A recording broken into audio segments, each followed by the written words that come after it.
all the studies show that when people get a little bit of physical activity in, you can't think about all those worries that you have. Like for that moment, for that 3 minutes or whatever it might be, you actually have a circuit breaker and a chance to think of something other than your negative thoughts or your fears.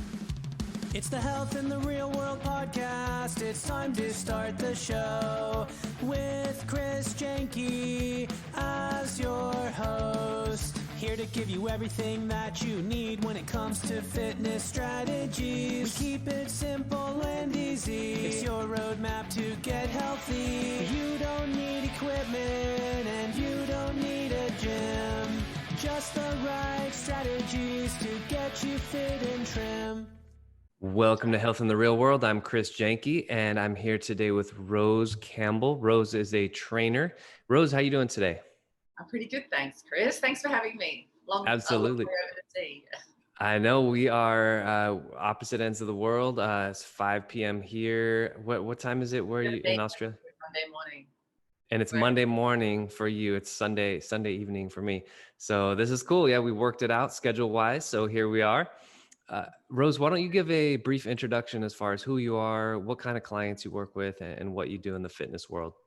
So I have clients now who, they're the type of clients that don't like to exercise generally. They're the ones I like to work with. So they're difficult to find. They're not usually looking for exercise classes to come to. So I run small groups, and it's mainly focused on people who may be afraid of the gym, don't like the gym, have had bad gym experiences, people that feel self-conscious, people with social anxiety, people who just really find it hard to fit exercise into their life, and people who struggle with enjoying exercise, which, for someone who, I'm sure you're like me, Chris, you do it all the time, you love it, it's just part of the daily routine. So I try to encourage my clients to really just find some joy in it and find something that they like to do. We find something they like to do. I keep the classes really small, like 3 to 4 people. And recently I've started to run I call it a flexi time session, where I'm there from 7 a.m. to 9 a.m. You can come anytime and do the workout during that time. And so I sort of try to eliminate any excuses of not turning up. Like, you can't say you slept in because I'm here anyway. And you can't say that you didn't have coffee because you can stop and get coffee on the way. So I just try to eliminate every excuse for people not to get their exercise in. And generally, once you have a little bit of success, once people find a little bit of improvement, or they feel better, or they just enjoy the day better, that's just like a little more of an increment for them to start to love it more and incorporate it every day. But a lot of my clients have chronic pain, anxiety, depression, or just like really stressed lives, like a lot of single women who are working full time, running a family, maybe trying to run a small business, maybe keeping, relationships together, families together, work together, and to find time to exercise can be, just another stress. So I just try to make it available and easy and fun and no pressure. I like that. That's one of my mottos as well. I'm probably one of the least competitive people I know. Like, when I present an exercise for the class, I say, okay, well, if you want to go very, very basic, this is your version.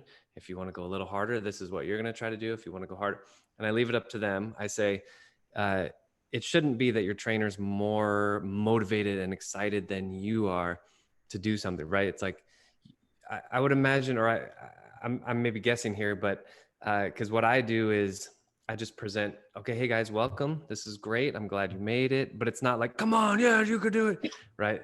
That's like, okay, right? It sounds like you and I kind of have the same clientele as far as the beginners, people who have had pain in their past.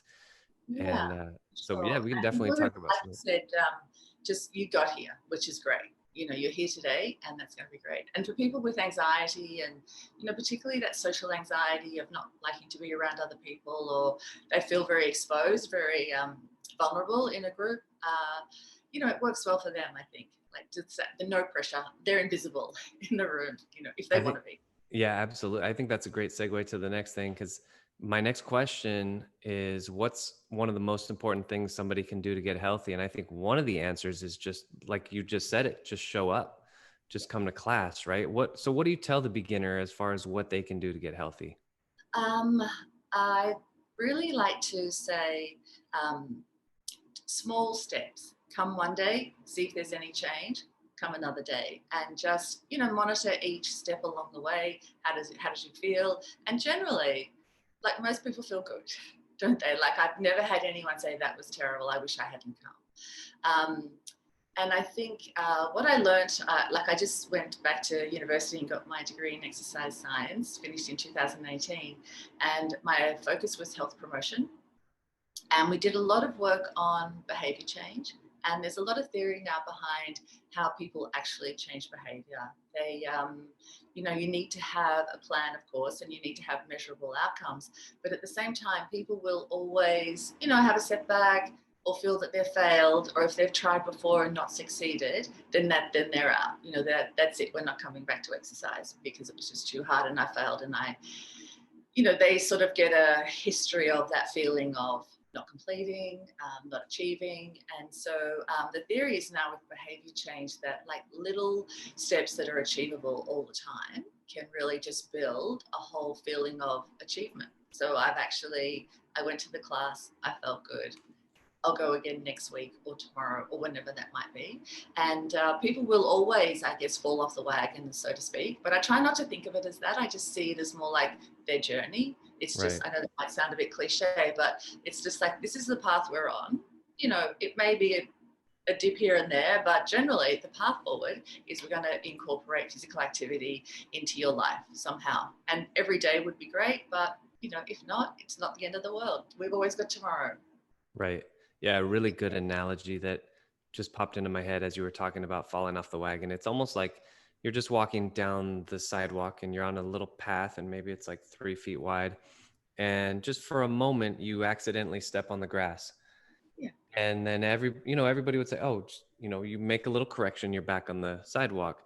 And just, I really believe the same thing as you do. It's just part of the process. It's like For the nobody process. nobody would say, oh, you failed at walking into the coffee shop because you took 2 steps on the grass. No, I got back on the sidewalk and maybe my shoes got wet, but I dried them off. And, it's really not a big deal. Everybody goes through it and you just get right back on, right? Yeah, I guess it's the opposite of when I first got into the fitness industry. I started a CrossFit gym here in Melbourne, and we used to have to tell people, "Don't come tomorrow. You Right. need a rest day." Right. It's like the extreme opposite of that. So I guess people are different in every way. But Right. I think with changing behaviour for the long term, support is really important. At the same time, you don't want to be nagging. You don't want to be like, get back on the Right. path, sort of thing. I just feel like I can offer a supportive role. And so far, it seems to be working. And I do have clients still, call me and they'll say, that was a great session, or I'm really glad I came. So that, keeps you going for the next day. Yeah, absolutely. That's motivating for you too. And that's kind of a Absolutely. success as a trainer, knowing that you are achieving those small wins for your clients. Yeah. Yeah. Yeah. So what about you, Rose? Where do you struggle with your health and fitness? I like, bringing people who have achieved a high level of fitness, but then sort of humanizing you a little bit, because Yeah. I think one reason why people think that they do need to take these huge giant steps is that they see these trainers who are really fit and healthy and they think they have to eat the whole elephant in one bite, when in reality it's taken years if not decades to get you to where you are. So where do you And it's struggle though with your health and also, fitness? well, I was just going to say, I think it's also, what has caused the trainer to be in that position where they have maybe spent 10 years of their life or, longer getting Right. fit and why it's important to them. Both my parents died from cancer really early, at an early age. And like my father was 26, my mother was pregnant with me when he died of colon cancer. She had 3 kids under 3, and she died before the age of 50 of cancer as well. And that was, I was 22. It was like the saddest thing you can ever go through. So I guess that just always, after I kind of fought against that whole thing, when I sort of grew up a little bit and realized that life is important, that health is important, and not that they lived unhealthy lives. No one really knows why they both. There's no real reason. They were young and fit and healthy people. Just cancer, took their life too soon. I had a brother also died of cancer, lung cancer. He was alcoholic, so alcohol dependent, and again, a really sad experience to go through. And it just does make you value health. And I guess with my children, I'm like maybe too much the other way, trying to encourage them to also be healthy and just make healthy choices. And, you really can impact your own destiny really by the choices you make. So that has always motivated me to just try to stay healthy as much as I can. And having seen people die from cancer, it's really, a life-changing experience. So not that I don't generally tell people, I don't go on about that. That has been my motivation, but I think it definitely impacts the way I treat my clients, how I feel about their health. Like I want to protect them all, and And I guess, the whole experience of running the CrossFit gym, seeing people so passionate about exercise and physical activity. And at the time when I was running the gym, I think, every couple of days I'd get an email from someone saying, "Hey, Rose, I never thought I could jump on that 20-inch box." Or, "Hey, Rose, I never thought I'd finish a workout, before the person next to me." And so when I sold the gym, I thought, really, that's where I want to go. I want to take people who have never felt that feeling of feeling great, achieving like little physical feats, like jumping on the 20-inch box. And because you do feel good. You feel good when you do that stuff. And so I wanted to take that to people who generally don't get that joy from exercise, who maybe have had bad experience. So it's everything woven in together. Sorry if that was... Yeah. No, absolutely. I think, and so what do you find the average person that you work with who doesn't enjoy exercise? Are there reasons that come out as far as why? Do you get into that with them, or what is that process like? A lot of people think that they can't do it, that it has to be something difficult, that they're going to fail. And, or some other people just think it's just all too hard. It's uncomfortable. It hurts. I don't enjoy that feeling of being out of breath or, hurting my legs in a squat but once they see the outcome, generally no one ever feels bad after exercise. And that's one of the things about mental health now with exercise. It's an absolute circuit breaker. So when you're caught up in your head the whole time, you have the feelings of anxiety or depression or whatever it may be. All the studies show that when people get a little bit of physical activity in, you can't think about all those worries that you have. Like for that moment, for that 3 minutes or whatever it might be, you actually have a circuit breaker and a chance to think of something other than your negative thoughts or your fears or whatever it might be. So doing exercise, you have to focus on the movement. You have to focus on what you're doing. Even if it's running or walking fast, you still have to stop and focus on that. And people always say afterwards, I felt good. I didn't, they're generally not worrying when they're exercising. Right. Yeah, it kind of gets you out of your head and into your body, right?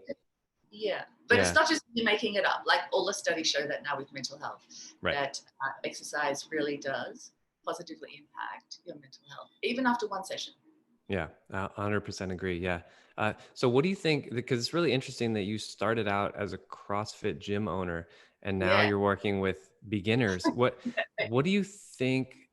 I like CrossFit. I've only done it a few times, but what do you think how do you think CrossFit contributes to the perception that beginners might have that it has to hurt, or that, because CrossFit's intense, right?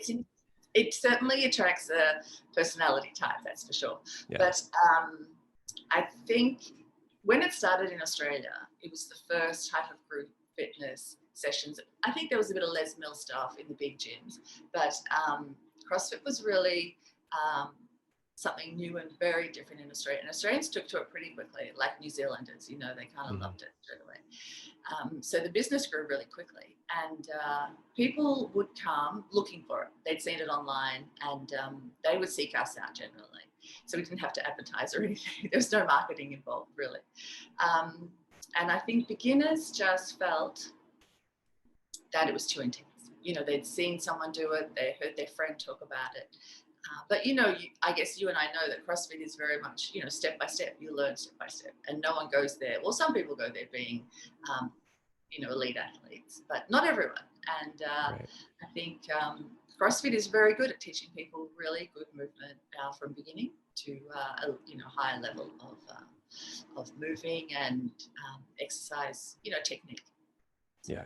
I think that's where I got my real love for the basics. The basic squat, and but at the same time now I don't force it. Like technique to me, it's important. Don't get me wrong. I don't want anyone to get hurt, but I'm not going to, you know, berate someone until they do it right.